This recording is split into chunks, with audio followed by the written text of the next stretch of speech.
Hi, this is Mrs. Robertson. We're going to go over Monday's worksheet, which was Math 6 Standards Review number 1. In question number 1, it wants to know which digit is in the hundreds place. The answer is 5. In number 2, the perimeter of a square is 44 centimeters. What is the area? To help you out, I would suggest you draw a square. If the perimeter is 44, what's the length of each side? It will be 11. So the area is length times width. 11 times 11 will give you 121. So the answer will be 121 centimeters squared, because that squared indicates it's an area answer. Number 3, you're going to do the selfish parentheses first. 25 hundredths plus 1 is 1 and 25 hundredths. Think of it as money. A quarter plus a dollar is $1.25. Now 10 minus $1.25, or 10 minus 1 and 25 hundredths. You're going to put zeros above the 2 and the 5. Borrow from the 10, it turns into a 9. 10 minus 5 is 5. 9 minus 2 is 7. Put your decimal point, and the answer is 8 and 75 hundredths. Number 4, when you multiply, it doesn't matter which number you put on top, because addition and multiplication is commutative. So I'm going to put 4 and 5/10 on top times 21 thousandths. 1 times 5 is 5. 1 times 4 is 4. Place value 0, 10. Carry a 1. Add the numbers together. Now, we have to put our decimal point in the product. How many numbers are behind the decimal point in the problem? 1. Here's the decimal point. 2, 3, 4. You must have 1, 2, 3, 4 numbers behind your decimal point. You have an empty blank. Put a 0 on that. The answer, 0 and 945 10,000ths. Get your paper out and write these answers down and do them, since you don't have your worksheet for today. In the next problem, number 5, this one is pretty simple. 20 times what is 100? How many $20 bills do you need to have $100? 5 of them. 20 times 5 is 100. 11 times 5 is 55. The answer is 55. Number 6 is a division problem. When you divide, the first number goes in the division box. The second number goes outside. Now you look at your decimal points. Oh, there's no decimal here, so I can just bring it straight up. This is where kids make their careless mistakes. How many 6's are in a 0? 0. How many 6's are in a 0? 4. There are no 6's in a 0, 4. How many 6's are in a 45? 7. 6 times 7 is 42. Subtract. Add a 0. Bring it down. How many 6's are in a 30? 5. So the answer to number 6 is 0 and 75 thousandths. Write that on your paper in case you just need to pay attention. I notice that you're fidgeting. Stay focused. Number 7, I don't have enough room to show it right next to it, so I'm going to draw my arrow down and show my work down below. There's plenty of room. Again, the first number goes in the division box. Class, tomorrow you're going to have an arithmetic quiz. And these computation things will be on it. You want to make sure you can get them right. Here we go. Now in this problem, we have a decimal in the divisor, so you have to move your decimal point 2 places to get it out of the problem. So you have to move this one the same number of places. Now when you have an empty loopy, what do you put into it? A 0. How many 8s are in a 1? None. How many 8s are in a 12? If you want to, you can put a 0. How many 8s are in a 12? 1. Subtract. Bring down. How many 8s are in a 40? 8 times what is 40? A 5. So the answer to number 7 is 15. Any questions? Now you have to show your work. You can't just write a 15. You need to show your work on these problems.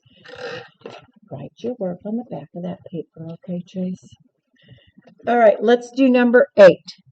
2/10 plus 2/10 is 4/10. Because when you add decimals, you line them up. What do I mean lining them up? You line the decimal points up. You get 0 and 4/10. 2/10 times 2/10 is not 4/10. It's 400. How did I get 400? Well, when you multiply, 2 times 2 is 4. How many numbers are behind the decimal point in the problem? 1, 2, 1, 2. Now, it's pretty easy. Is 4/10 greater than, less than, or equal to 400? Well, if you're not sure, you have 2 numbers behind the decimal point, just put a 0 there. 40 is bigger than 400. It's greater than. Or think of 4 dimes is more money than 4 pennies. Number 9, round to the nearest cent. The cents place is the hundreds. Will the 6 turn the 5 into a 6, or will the 6 let the 5 stay a 5? What's the answer to that one, Renner? Right, so it's going to be $1.46. Any questions? Okay, when you multiply by 100, you just move the decimal point 2 places. And the answer is 450. Number 11 is very easy, but even my kids in my advanced class will get this one wrong. Why? They don't pay attention to their money. Start off $1.32. That says $2. Which number does the $2 go under? Emma, under the 1. It goes under the dollars. 8 cents. Which number does the 8 go under? Yes, the 2. This 2 right here. I'm going to make it 0.08. Now I add them together. That's a 10. Carry a 1. Don't forget your decimal point. And you end up with $3.40. $3.40. Any questions? Could you get all of these problems right? They're really not that hard, are they? Okay, let's do the back side. And on the back side, yes, you're going to have to know how to do fractions tomorrow on your computation quiz tomorrow. Okay, when you add fractions, you have to have a common denominator. I'm going to rewrite mine vertically. Between a 2 and a 6, your common denominator is going to be a 6. Now, 2 times what is 6? 2 times 3 is 6. 1 times 3 is 3.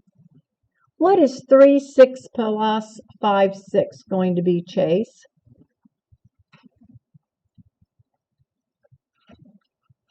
Garcia, help him out. What's 3 6 plus 5 6? You know it? It's 8 6, yeah. Now, let's say it's a multiple choice question, and you know 8 sixths is right, but it's not on there. Well, we have to simplify it. That's called an improper fraction because the 8's bigger than the 6. How many 6's are in an 8? 1. How many's left over? 2. And it's still not there, but you know your answer is right. Is there another number? Can it simplify? Is there a number that will divide 2 and 6? Yeah, 2 will. 1 1/3. That's your simplified answer. If it doesn't ask for a simplified answer, 8 6 could be fine. Okay? Number 13. Here, you're adding 3 numbers. What's your common denominator going to be between a 2, a 4, and an 8? What are we going to change them all to? They're all going to be changed to, yeah, thank you, Emma, an 8. That was Esther? Thank you, Esther. Very nice job. I thought I saw Emma's lips moving. Okay, now, that'll be 3 eighths. 4 times 2 is 8. 1 times 2 is 2. 2 times 4 is 8. 1 times 4 is 4. So you have 1 and 4 eighths, 2 and 2 eighths, 3 and 3 eighths. Now we add them together. 4 eighths plus 2 eighths is 6 eighths, plus 3 eighths is 9 eighths. 6 and 9 eighths. You know your answer is right, but it's not there in the multiple choice. That means it could be simplified, right?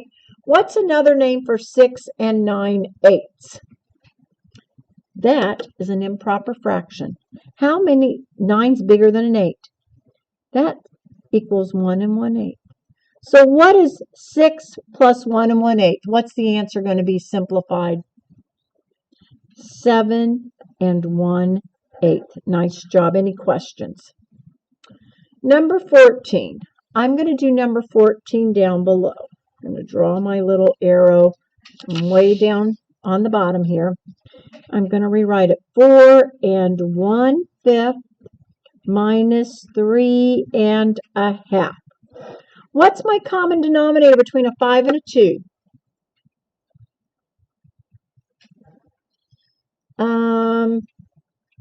Yes. No, between a 5 and a 2. What's a number that 5 and 2 both can divide, Esther? 10. Yeah. If you can't figure it out, just multiply the two numbers together. Okay? If you can't figure it out. 5 times 2 is 10. 1 times 2 is 2. 2 times 5 is 10. 1 times 5 is 5. Oh, no. Can 2 subtract a 5? No. Help! Help! And 4 says, I will help you. I will turn into 3 and 10 tenths. Why 10 tenths? Because the denominator is 10. What is 10 tenths plus 2 tenths? The mighty 12 tenths. That's right. Now, 12 can subtract 5. You have 7 tenths. 3 minus 3 is nothing. So the answer is 7 tenths up here. Any questions? This next one's an easy problem. Each side of a regular hexagon is 12 millimeters. What's the perimeter of the hexagon? How many sides does a hexagon have? Hexagon is 6. So you do 12 times 6, and you'll get 72 millimeters. Any questions? Number 16, put a star by it. This used to be a 6th grade standard, and now I think they make you do prime factorization in 7th grade. I just want you to know how to do this. We still learn new things, even when we're reviewing our old things that we should have remembered. So, we are going to do a prime factorization of the numerator and the denominator. Okay, so we're going to go down here. We're going to do factor trees for 24 and a factor tree for 30. Now, I want you to write down these prime numbers on your paper. Prime numbers are numbers that have exactly two factors, one in the number itself. There's no other way you can get the prime numbers when you multiply, unless it's a decimal or a fraction. So our smallest prime number is 2. These are prime numbers. I'm just going to give you some of the lower prime numbers. 2 is prime, 3, 5, 7. 9 is not a prime number because 3 times 3 is 9. 11, 13, 17, 19. And in the 20s, our only prime number will be 23 and 29. Those are your prime numbers that are less than 30. Now, we got to end up where we only have prime numbers for these numbers. What times what is 24? Well, 4 times 6 is 24, isn't it, Chase? Yep. Are 4 and 6 in that prime number list? No. What times what's 4? 2 times 2. I circle the prime numbers so I know I don't have to do it anymore. I sort of seal them. What times what is 6? Chase? 2 times 3. So the prime factorization for 24 is 2 times 2 times 2 times 3. Okay? Now we're going to do the prime factorization for 30. What times what's 30? 3 times 10, right? 3 is prime, so I'm going to circle it. What times what is 10? 2 times 5, or 5 times 2. Both of them would work. Okay, so the prime factorization for 30, I like to put them in order from little to big. 2 times 3 times 5. So in number 16, we did the prime factorization for each one. Then it wants us to reduce. Reduce is the same thing as simplify. Okay, so reduce and simplify mean the same thing. What will divide a 24 and a 30? Well, if you were going to find the greatest common factor, this is what you do. After you do your prime factorization, you circle the numbers they both have alike. They both have a 2. Renner, are there any other numbers that they both have alike in my prime factorization?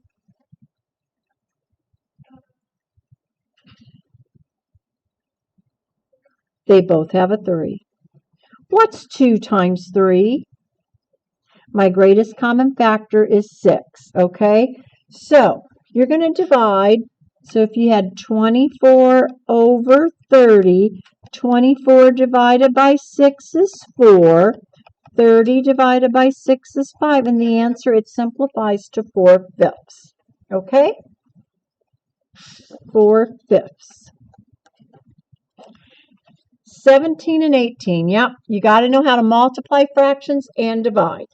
When you have mixed numbers, you change them to improper fractions. You multiply, add, and put it on top.